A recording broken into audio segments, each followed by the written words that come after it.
नमस्कार दोस्तों, स्वागत है मेरे यूट्यूब चैनल कुमार हिंदी कहानियाँ में। आज हम सुनेंगे कहानी भगवान की मर्जी। एक बहुत ही खूबसूरत कहानी। एक आदमी मंदिर में सेवक था। उसका काम मंदिर का साफ सफाई करना था। भक्तों और श्रद्धालुओं द्वारा दिए गए दान में से थोड़ा बहुत उसे उस मंदिर के पुजारी द्वारा दे दिया जाता था। इसी से उसकी गुजर बसर चल रही थी। वह अपनी जिंदगी से बहुत परेशान और दुखी था। मंदिर में काम करते करते वह दिन भर अपनी जिंदगी को लेकर शिकायतें करता रहता। एक दिन शिकायत करते हुए वह भगवान से बोला, भगवान जी, आपकी जिंदगी कितनी आसान है।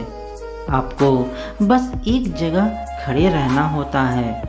मेरी जिंदगी को देखो, कितनी कठिन जिंदगी जी रहा हूँ मैं। दिन भर कड़ी मेहनत करता हूँ, तब कहीं 2 वक्त की रोटी नसीब हो पाती है। काश मेरी जिंदगी भी आपकी तरह होती। तब उसकी बात सुनकर भगवान बोले, तुम जैसा सोच रहे हो वैसा नहीं है। मेरी जगह रहना बिल्कुल आसान नहीं है। मुझे बहुत सारी चीज़ें देखनी पड़ती है, बहुत सी व्यवस्थाएं करनी पड़ती हैं। यह हर किसी की बस की बात नहीं है। भगवान जी, कैसी बातें कर रहे हैं आप? आपका काम आसान ही तो है। आपकी तरह मैं भी दिन भर खड़े रह सकता हूँ। इसमें कौन सी बड़ी बात है? मंदिर का सेवक बोला। तब भगवान बोले, तुम नहीं कर पाओगे। इस काम में बहुत धैर्य की आवश्यकता पड़ती है। सेवक बोला, जरूर कर पाऊंगा। आप मुझे एक दिन अपनी जिंदगी जीने दीजिए। आप जैसा बताएंगे मैं वैसा ही करूंगा। मंदिर का सेवक जिद करने लगा। उसकी जिद के आगे भगवान मान गए और बोले, ठीक है, आज पूरा दिन तुम मेरी जिंदगी जियो और मैं तुम्हारी ज़िंदगी जीता हूँ।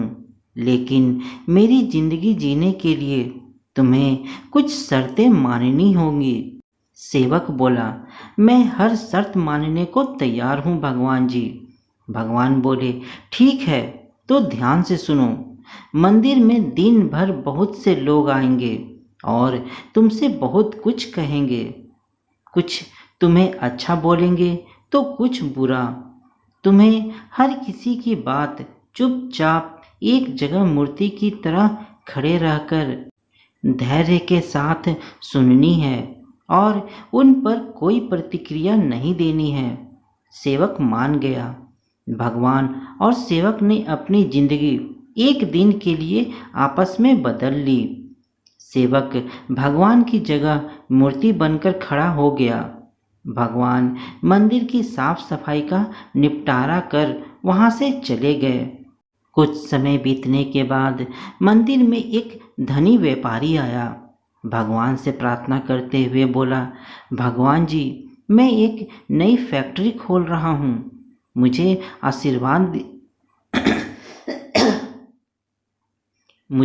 आशीर्वाद दीजिए कि यह फैक्ट्री अच्छी तरह से चले और मैं इससे अच्छा मुनाफा कमाऊं।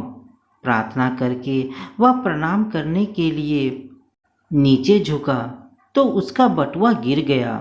जब वह वहां से जाने लगा तो भगवान की जगह खड़े सेवक का मन हुआ कि वह उसे बता दे कि उसका बटुआ गिर गया है, लेकिन शर्त के अनुसार उसे चुप रहना था। इसलिए वह कुछ नहीं बोला और खामोश खड़ा रहा।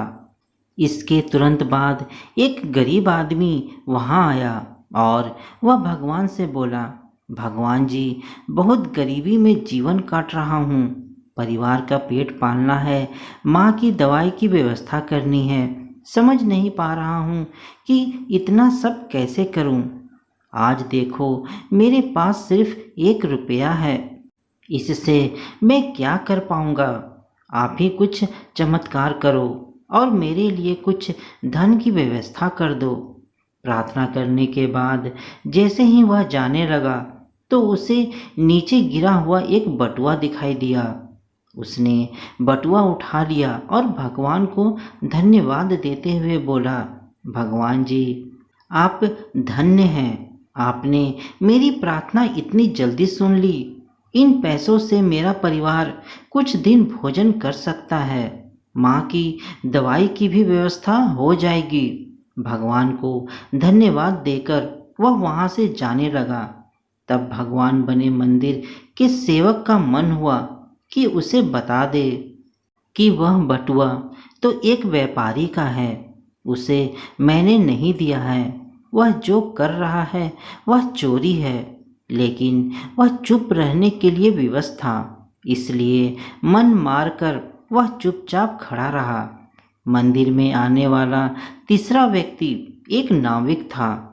वह 15 दिन के लिए समुद्री यात्रा पर जा रहा था।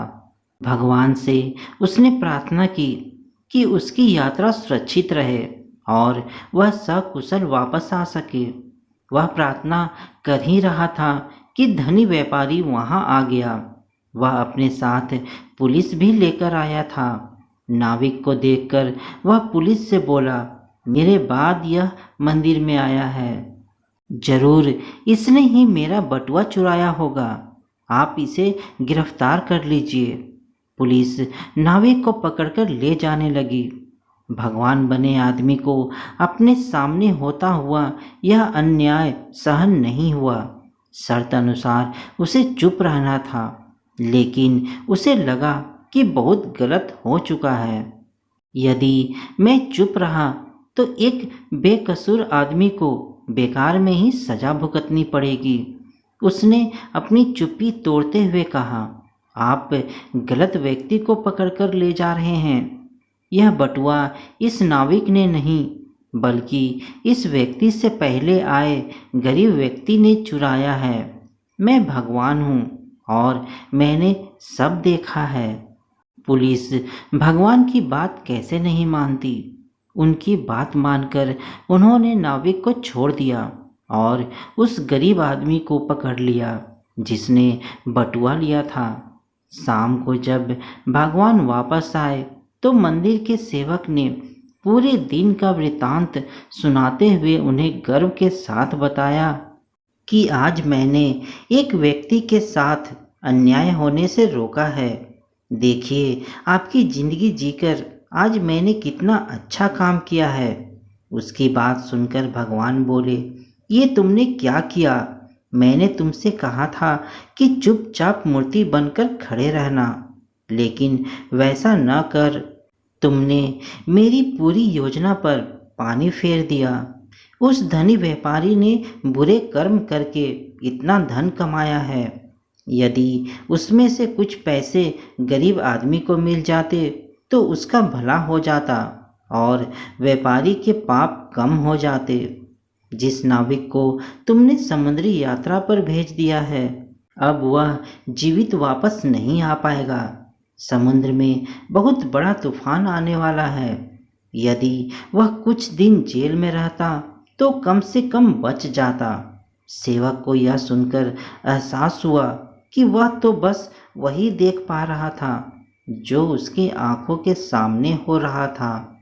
उन सब की पीछे की वास्तविकता को वह देख नहीं पा रहा था, जबकि भगवान जीवन के हर पहलू पर विचार कर अपनी योजना बनाते हैं और लोगों के जीवन को चलाते हैं।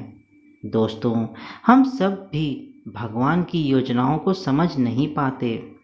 जब हमारे साथ कुछ गलत हो रहा होता है या हमारे हिसाब से कुछ नहीं हो रहा होता है तो अपना धैर्य खोकर हम भगवान को दोष देने लगते हैं। हम ये समझ नहीं पाते कि उन सब के पीछे भगवान की कोई न कोई योजना छुपी होती है। ऐसे समय में हमें भगवान पर विश्वास रखकर धैर्य धारण करने की आवश्यकता है। इसलिए चिंता ना करें। यदि आपकी मर्जी से कुछ नहीं हो रहा तो इसका अर्थ है कि वह भगवान की मर्जी से हो रहा है, और भले ही देर से ही सही, भगवान की मर्जी से सब अच्छा ही होता है। तो दोस्तों, आपको यह कहानी कैसी लगी मुझे कमेंट में ज़रूर बताइएगा। साथ ही मेरे चैनल में नए हैं तो मेरे चैनल को सब्सक्राइब ज़रूर कर लीजिएगा। आपको ऐसे ही अच्छी अच्छी कहानियाँ मिलती रहेंगी। धन्यवाद।